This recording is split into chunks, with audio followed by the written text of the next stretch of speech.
Till Follow, if you know Jamaica. that Jamaica is not a real place. What a lot of people don't know is that since 1984, which is what, nearly 40 years now, there's been a small nuclear reactor operating.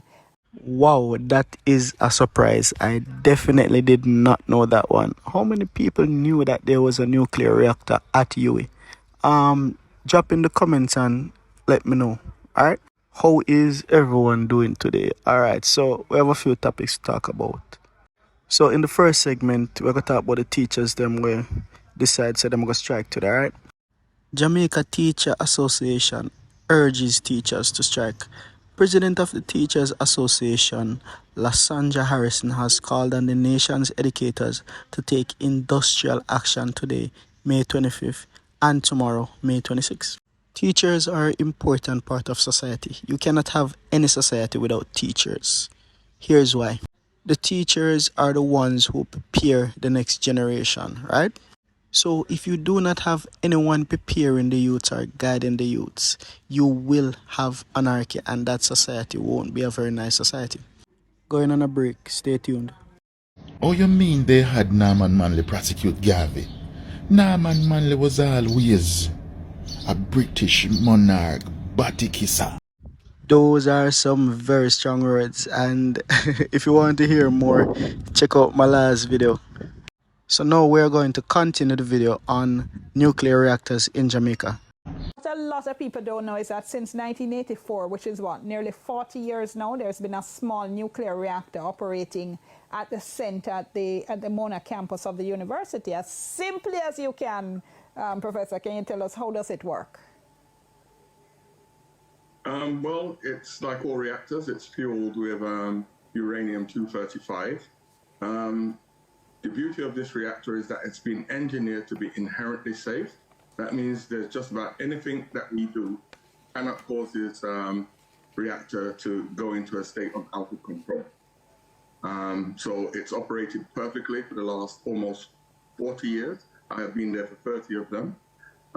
What a lot of people don't know, it was formerly fueled with weapons-grade uranium, which our team changed out in 2015 successfully without any issues whatsoever, and shipped it back to the States and replaced it with low-enriched uranium, which is quite safe and proliferation's proof, so it can't be used for weapons. You said a little bit earlier that it's engineered for safety. Can you tell me what you mean?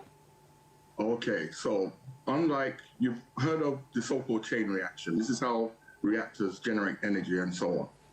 This reactor is built that when that chain reaction, if it ever gets to the point where it starts generating too much heat, the reactor actually shuts down. So, which is an incredible safety feature. It has what they call a negative temperature coefficient. So if it gets too hot, instead of having a runaway chain reaction, it just shuts down. And that's because the fuel that we have is just enough to keep the reactor going. So if you heat up or have too much chain reaction, too many neutrons or more neutrons escape and the chain reaction is broken. So inherently safe. Okay. Jamaica, I had no idea that we even had a nuclear reactor. Worse, it has been on operation for over 40 years. Can you believe it? So, in this segment, you will hear some of the uses that we actually have for the nuclear reactor. And hopefully you'll learn something at the end. Hearing there sounds quite definitive from the minister. He says we're going to be left behind if we don't introduce nuclear energy. Does that make sense for you in our Jamaican context? Hi, John. Thanks for having me. So when we think about the nuclear energy that is being proposed, it's in the smaller versions, the SMRs, they call it, small modular reactors. I'm no expert here, but one of the reasons why we see a push for nuclear energy now, even more now, is because of the issues related to climate change, the negative impacts of the use of fossil fuels. And nuclear energy is pushed as clean energy. It does not produce any kind of greenhouse gases. And so it is looked at as a positive solution. However, the climate crisis needs an urgent solution right now. And many of the SMRs that are being proposed, or SMRs that are being proposed to be used, are largely still under development or in design phase. Very few are actually in operation. And we're looking at not really being ready for implementation until maybe 10 years from now. And remember that in relation to the climate crisis, what we need to see is a peak in emissions by around 2025 so that we can have a reduction by 2030 if we are supposed to keep the temperature at about 1.5 degrees Celsius. So we need urgent action. And while nuclear energy might seem like something positive, and it may very well have some benefits, it is instead of focusing on pushing for SMR, there are existing well-developed technologies that, like your wind, like your solar, that we need to focus on even more, push more capital and investment into so that they can have better storage capacities, because the technologies exist.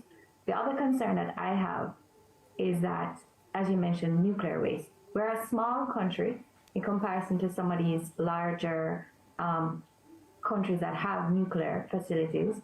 And one of the requirements is that a country that generates nuclear energy must keep their nuclear waste. Where are we going to keep that nuclear waste? And when you keep it, these areas remain no-go areas for hundreds to thousands of years. Do we have that much land space in Jamaica? Because we're not just talking necessarily one nuclear facility, because SMR goes up to 300 megawatts.